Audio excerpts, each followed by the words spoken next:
ormas yang proporsional kalau individunya tidak profesional. Bagaimana kita mewujudkan kebersamaan untuk meningkatkan masyarakat yang berkualitas? Ayo kita bangun masyarakat yang berkualitas. Masyarakat yang berkualitas seperti apa?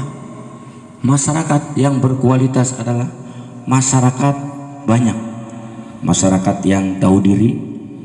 Yang lebih globalnya adalah masyarakat yang mampu introspeksi diri.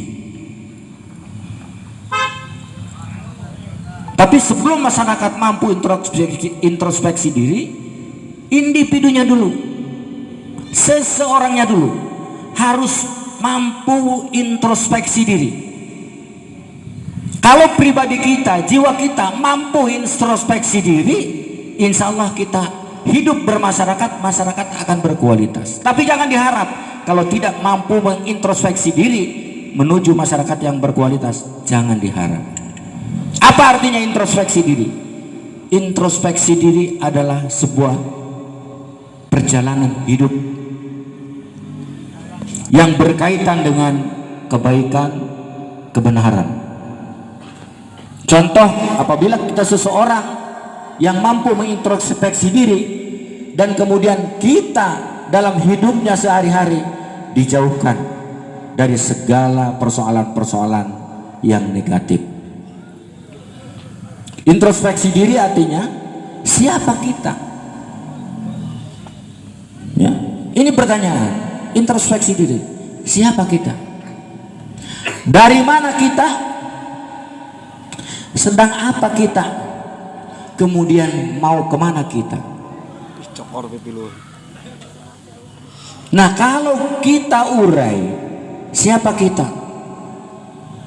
Kita adalah sebagai manusia, sebagai makhluk Allah. Sedang apa kita? Sedang melaksanakan tugas-tugas yang diberikan oleh Allah Subhanahu wa ta'ala. Apa tugas-tugas yang diberikan oleh Allah Subhanahu wa ta'ala kepada kita? Ya, tugas-tugas yang telah dianjurkan melalui Quran dan hadis. Itu adalah kita. Terus sedang apa kita? Ya, sedang hidup, menikmati hidup. Tetapi kehidupannya harus berkualitas. Bagaimana hidup berkualitas? Allah memberikan jiwa kepada kita, ibarat kita memberikan ladang yang kosong. Allah memberikan jiwa kepada kita, memberikan ruh kepada kita, memberikan kita wujud seperti ini. Ibarat kita memberikan ladang yang kosong kepada penyambut, kepada penggarap.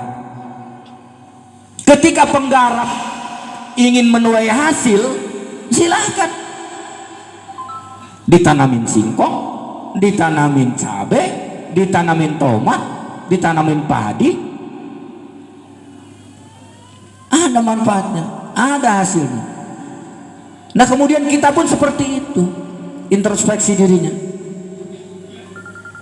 Kita punya jiwa, tanami jiwa kita dengan sebuah persoalan-persoalan yang positif sesuai dengan Quran dan hadis. Kita akan kesulitan apabila kita tidak mampu introspeksi diri. Dari mana siapa kita? Dari mana kita? Kita itu dari tanah, lahir melalui rahim ibu, sedang hidup di atas tanah, dan entah esok, lusa, atau jam berikutnya kita akan masuk ke dalam tanah. Jika kita diberikan sebuah ladang tanpa ditanami apa-apa, apa yang kita dapat? Tetapi ketika kita diberikan jiwa, diberikan tubuh seperti ini, kita bekali dengan perbuatan-perbuatan positif, tentunya yang berkaitan dengan bertakwa, yang berkaitan dengan berkarya, yang berkaitan dengan berduri luhur. Insya Allah kita hidup akan selamat dunia dan akhirat. Tadi Abah Haji Odim mengatakan bahwa saya setuju dengan adanya PPBNI. Saya nyatakan salah kalau Abah Haji Odim tidak setuju. Ya, siapapun kalau tidak setuju terhadap PPBNI salah. Berarti tidak setuju dengan bertakwa, berkarya, berbudi luhur, bertentangan dengan Quran dan hadis. Ya, tadi saya dengar Abah Haji Odim, saya setuju katanya dengan PPBNI. Saya mengatakan sangat salah Abah Haji Odim kalau tidak setuju terhadap PPBNI. Sama dengan tidak setuju dengan bertakwa, tidak setuju dengan berkarya, tidak setuju dengan berbudi luhur. Jadi siapapun masyarakat, makhluk yang namanya manusia harus setuju, mau tidak mau harus setuju terhadap PPBNI. Sebab PPBNI adalah merupakan sarana masuk surga apabila kita mampu melaksanakan, mampu mengimplementasikan. Mungkin ada yang berkata seperti Abah Haji Odim juga tadi menyinggung, ngomong bertakwa tapi sholat asar arancan. Ya? Sholat asar arancan. Nah, ini kemampuan keimanan. Iman itu ada yang tinggi, ada yang sedang, ada yang rendah. Apakah mungkin kita dikatakan imannya rendah pada hari ini? Mungkin saja. Atau keimanan kita sedang pada hari ini? Mungkin saja. Tetapi mohon maaf, jangan sekali-kali mengatakan bahwa anggota PBBNI tilok sholat. Anggota PBBNI semuanya sholat. Apa-apa yang dianjurkan oleh agama, anggota PBBNI wajib melaksanakan dan melakukannya. Tapi kenapa sampai detik ini kita belum sholat asar misalkan? Itu namanya oknum anggota PPBNI. Ya. Kalau anggota PPBNI sudah dijamin, yang namanya anggota PPBNI sejati sudah dijamin masuk surga. Karena anggota PPBNI sejati, anggota PPBNI yang sedetik pun tidak pernah maksiat, berdasarkan bertakwa, berkarya, berbudi luhur. Orang yang sedetik tidak pernah bermaksiat, insya Allah jaminannya adalah surga. Ya. Nah, adapun yang bertentangan, yang berlawanan, tilok sholat, ini adalah oknum anggota PBBNI. Jadi ketika ada yang mengatakan bahwa anggota PBBNI tilok sholat, salah.